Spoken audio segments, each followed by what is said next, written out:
The BJP has targeted the Congress party, accusing it of baseless allegations of vote chori. This after CSDS co-director claimed error in his data and deleted his posts where he claimed significant decrease in voter list in 2 Maharashtra Assembly constituencies as well as a considerable increase in 2 others compared to the Lok Sabha elections, both 6 months apart, alleging voter list manipulation.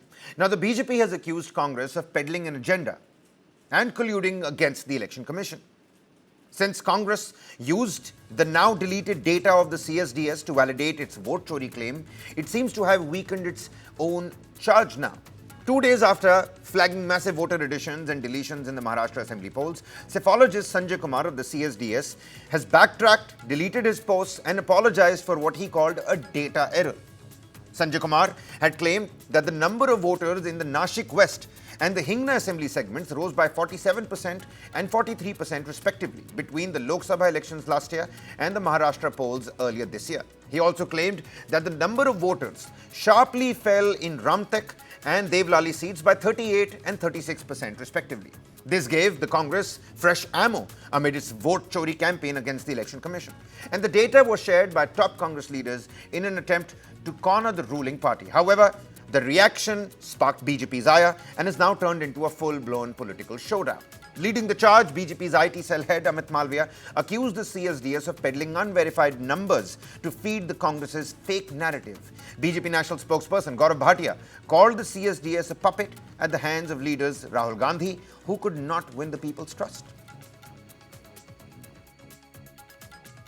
अपने आप को सर्वे संस्था बता रहे हैं, ये कुछ नहीं है, ये कठपुतली है राहुल गांधी जैसे नेताओं के हाथ में, जो जनता का विश्वास तो नहीं जीत पाते, लेकिन बेबुनियाद आरोप लगाने के लिए उनको ऐसी एक संस्था चाहिए जो कि फेक डेटा, गलत तथ्य परोसे और उसको फिर वायरल किया जाए और सोशल मीडिया पे और प्रिंट और इलेक्ट्रॉनिक मीडिया में कहा जाए, देखिए फलानी संस्था ने कहा है कि इस तरह से हमारे देश में जो चुनाव प्रणाली है उसमें धांधलेबाजी होती है. Well, now the controversy comes even as Congress continues its campaign accusing the Election Commission of colluding with the BJP. The poll body has rejected the allegations, asking Rahul Gandhi to either file an affidavit or retract his allegations. And for now, while Sanjay Kumar admits his mistake, the central question really is, with today's developments, is the chapter on the voter roll irregularities closed, or is it still an open debate? Let's have both our panelists on this. Joining me here on the broadcast is Tehseen Poonawalla, political analyst, and Xavier Rodriguez, political analyst. A very warm welcome to you both. How do we look at this? The central question being, is the chapter on vote roll irregularities, is that closed now, or is it still an open debate? Let's go to Xavier first. With the Congress cited data now discredited, do you believe with today's developments, with what happened with Sanjay Kumar, does that put the voter roll irregularities debate to rest once and for all? How are you looking at it? Well, Kabir, I don't think the voter irregularity or the voter data irregularity is a closed chapter. There are issues that will continue with that. And until the Election Commission of India gives justifiable answers to the question raised, I believe the opposition will continue to ask the questions that they believe are the questions that they need to ask. However, the most important thing in this entire fiasco with CSDS is that personally, and this is my personal opinion, it's not a measurement of what psephologists and psephologist companies do. I personally think that most people should take data of psephologists not with a pinch of salt, but with a bag of salt. And they are understanding their supposed data revelations, the supposed data that comes out during the exit polls, which we have seen go completely awry a couple of times in the past. These are not measures to define a political slugfest that we've been seeing over a period of time, over the last couple of weeks, over what is a serious allegation of voter manipulation. And if the Congress and the opposition have based their entire, trailing guns based on CSDS's data, for which he has apologized, and I believe there should be criminal culpability with regards to the kind of information that was put out, and a mere sorry is not just enough. I think the opposition would be making a mistake, and I don't think the opposition is so foolish to rely completely on the data, because the concern of voter irregularity is a serious concern. And I think every one of us, whether you're opposition or whether you're ruling, or whether you're the election commission, which is the main body that looks at electoral rolls, must be concerned if there is voter manipulation or voter data manipulation that is happening. All right. Tessin, let's bring you in. Most people should take the cephalogist's data with a bag of salt, is what Savio says. But is the Congress party's and the opposition's entire vote fraud campaign, is it entirely based on the CSDS data? I mean, with these retractions that have taken place today, is the larger issue still alive? Does that still warrant, national discussion? Good evening. Thank you so much for having me on the show. And good evening to Savio. There are two issues that are primarily need to come in front of the viewers. Issue number one, was the Congress's allegations based on CSDS? No, it wasn't. It was based on the Election Commission of India data. In fact, the Election Commission of India, as you rightly said, asked the Honorable Leader of Opposition to file an affidavit. It was their data which the Election Commission of India has not denied. And as my friend Savio said, even the Member of Parliament from the Bharatiya Janata Party, he flagged flaws in the electoral rolls in various constituencies, 6 Lok Sabha constituencies, and even he cited the ECI data. CSDS, and I spoke to the people in CSDS, including, and I saw what Sanjay said to the media, his data was to check whether what Congress said was correct or no, because there were different numbers put out, and his numbers in any case never matched the Congress numbers for Maharashtra. So let's not confuse the two issues. Now, the issues that Congress are raising is to do with Karnataka and Bihar, and CSDS has come out with Maharashtra. They are not in the numbers Congress has given because they've given the ECI data, but now suddenly that is being cited to give the entire process a clean sheet, what the Election Commission of India is saying. The questions for the Election Commission of India to answer are the following. Is it true that one person has multiple epic numbers?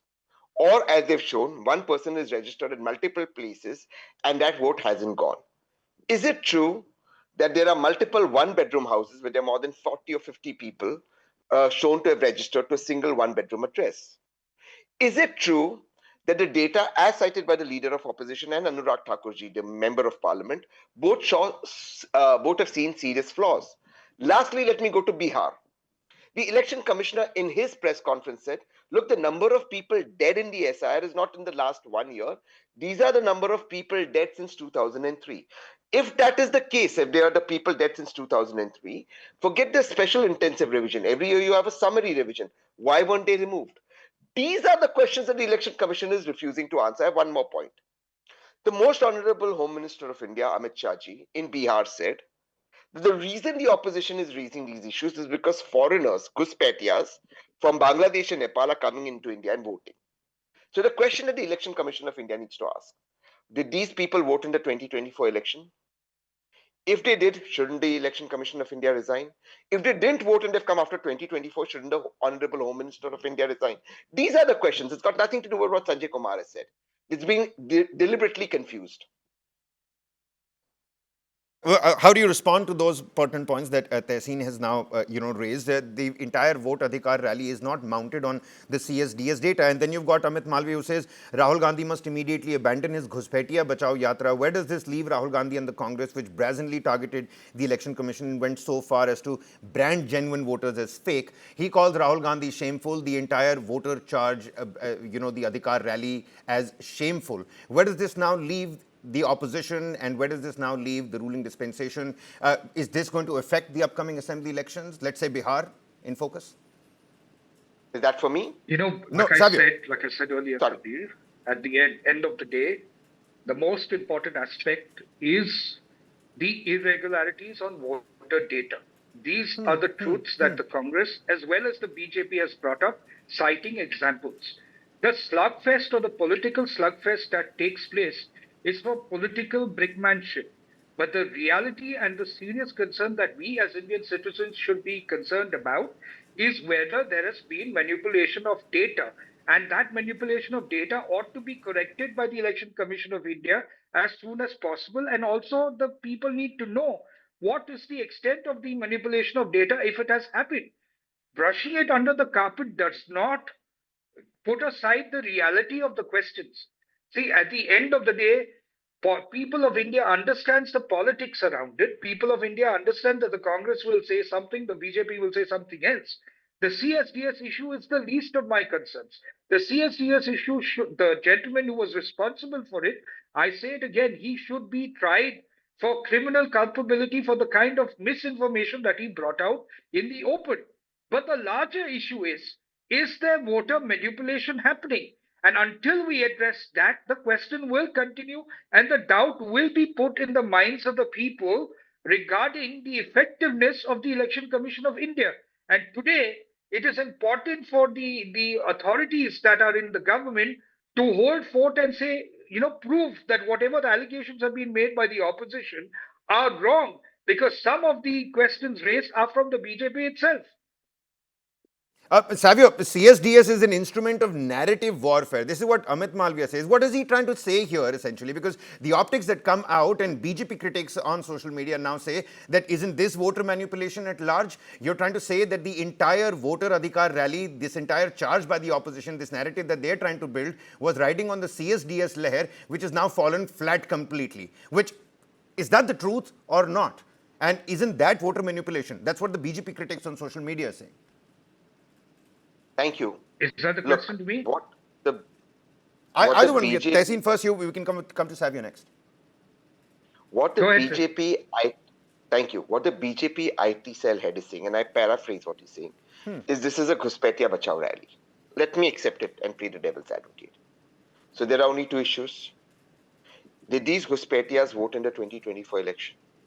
Because the BJP secured majority of the seats in Bihar. If they did, who's responsible? If they didn't vote and they've come in after 2024, who's the Home Minister of the country and who's responsible? Number two, the Honorable Election Commissioner of India in his press conference that day says, look, I don't know how many Piyushas are there. How do you prove how many Piyushas are there? It's as ridiculous as saying, for example, in the great state of Goa, from where my friend Savio comes, how many Savios are there?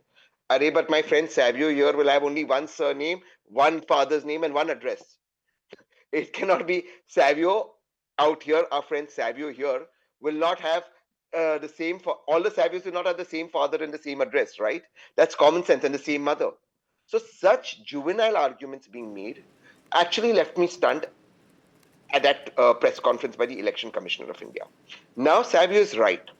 There are two political parties, two of the biggest political parties, both showing voter discrepancies. The Honorable Leader of Opposition in one assembly constituency, the Member of Parliament in 6 Lok Sabha constituencies. This means this is a pan-India problem.